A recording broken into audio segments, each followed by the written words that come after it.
Russia would actually have to get all the way to Washington if it wants to repeat the scenario. And that's Yeah. very impractical. So, like, what they're doing is they're extending the period of attrition. They're encircling the enemy, but at a very slow motion pace because they're draining Europe Mm, and America from their fighting power and their fighting mm, will. So it's that's the difference. So like first they let them in to make them feel like they were weak. You know, it was the mascaro. Let them feel overconfident and think mm, that it's a done deal and overinvest. Let them overinvest, and then you attrit them gradually while you're advancing and taking better and better positions. And now it's a sunk cost fallacy. They cannot walk away.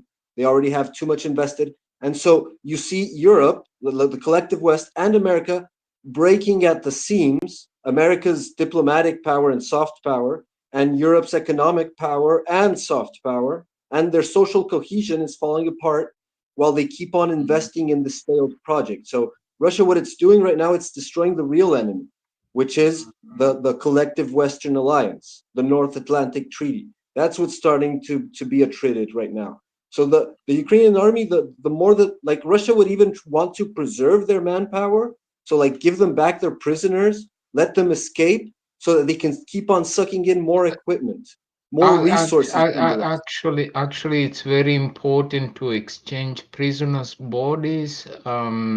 It's a respect. It's a respect. We exchange Yeah, but prisoners' I'm not bodies. just talking. I'm not just talking about the exchange of prisoners. I'm talking about the way out of the cauldrons, like not Mm, closing the cauldrons and destroying the entire Ukrainian army, leaving them a way out so that they can retreat, dump their equipment, and then come back with more equipment. So, like, I think that that's what's actually going on right now, and that explains to me the pace of advance. But it's still the mm, same plan. Like, Well, it's still the like if you look at Pokrovsk in the Mirhad section, I mean, from I've been talking Mirgorod. to some people, and you know, they said that that entire airspace is completely saturated with drones. I was talking about it earlier. That everything moving that's military gets hit or attacked or identified. You know, stuff moving in and out. And they said mm, basically it's nothing more than a kill box. I mean, look at how tight that is around there. I mean, it wouldn't be too hard, and it wouldn't be anything more than another bad day in a 4-year war for them to push out of Kotini and cut that last highway out of Pokrovsk that runs kind of northeast, you know, northwest out of the city. You know, cut that and they're pretty much done. I mean, it's a wrap. They're cut off. But they have fire control over it. They can leave it open. They already control the airspace. They said it's, you know, they strike it with artillery at will, fabs at will, and drones are everywhere. So everything, like I said, anything spotted can be attacked by any number of things, and it's just a kill box. And that's why they haven't finished off Pokrovsk, because there's a lot of people there to finish off. There's stuff coming in, stuff around there that's going to come in to try and support it, maybe with artillery or something, so they can target that. Drone teams are going to move in and out, trying to help them out. They're going to catch people trying to retreat out. You know, they're going to get the logistics going in and out. So it's, you know, they probably could have finished off Pokrovsk already. Same thing with Kupiansk. It might not be that way now, but if they hold where they are on the west side and they could push in from the northwest east side of the river and, you know, kind of close off the city, it's the same thing. There's only one way out, and that's to run south along the river on the west side, and then hopefully, you know, but that's the same thing. You're going to get hit with drones the whole time, artillery, aircraft. yeah, you know the freaking drones. Ah, Think about this, you know. guys. Riddle me this. Riddle me Mm, this, Batman.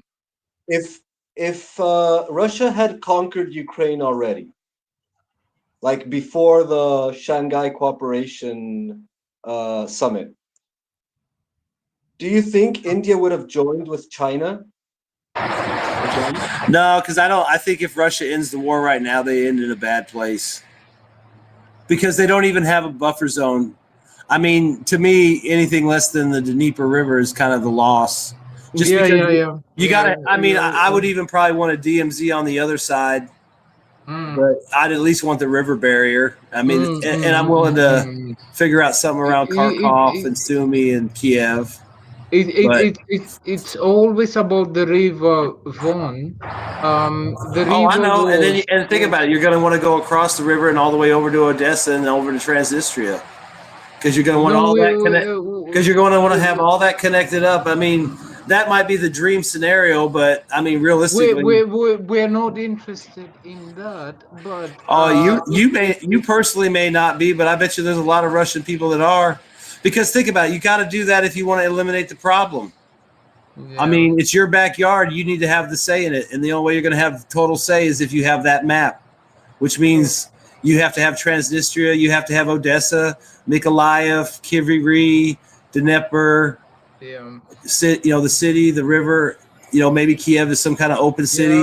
Maybe you figure out something around Kharkov and Sumy, but definitely all the way up to Kupiansk. To the Dnieper, that's all Russia. I mean, you got to have a barrier, dude. You can't trust these motherfuckers not to come back. And if you leave Odessa open, NATO's going to come back.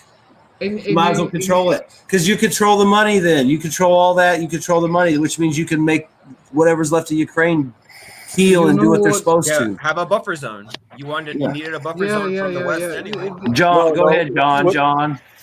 No, I was just going to say, what is the point? I mean, if the Russians take Odessa, which I agree with Vaughn that is their goal, and your volume fell, John. Speak up. Yeah, are you having trouble hearing me? No, I hear. No, I can hear. Okay, yeah. So, yeah, you just screwed me. My point is, what's the point of Ukraine if the Russians take Odessa? It just becomes basically landlocked for all intents and purposes, right? So just let me finish, please. Let him finish, please. Gray Fox, finger, if you want to speak.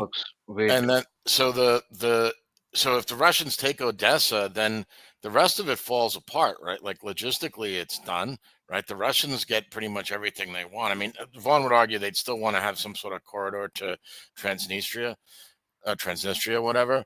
But I mean, it's really Odessa. That's what it's all about, right? Because if you take Odessa, then you control the river, right?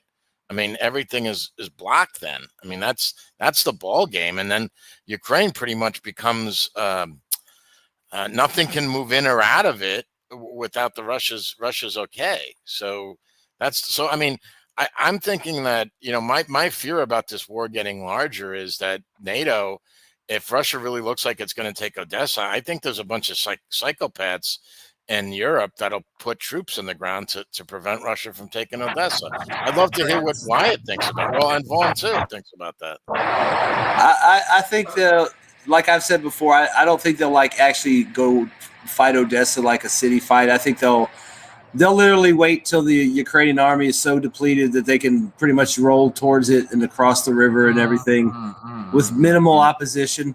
And think about it, in a couple more months, 6 months, let's say it goes all the way to next summer. I mean, you could send 500 drones out ahead of your assault forces, your air assault forces, your river crossing forces, coordinate that with airstrikes and artillery, and just blast a path through and go hard. I mean, it could happen at any time because, I mean, think about it. They know where the SAM sites are. They know what they're trying to attrit. They know what they're trying to shape. I mean, I do think that if Odessa is ever wide open enough to make a move, they probably should make the move because I agree. I think if NATO gets a whiff that, the Ukrainian army is going to collapse and Odessa is going to be up for grabs,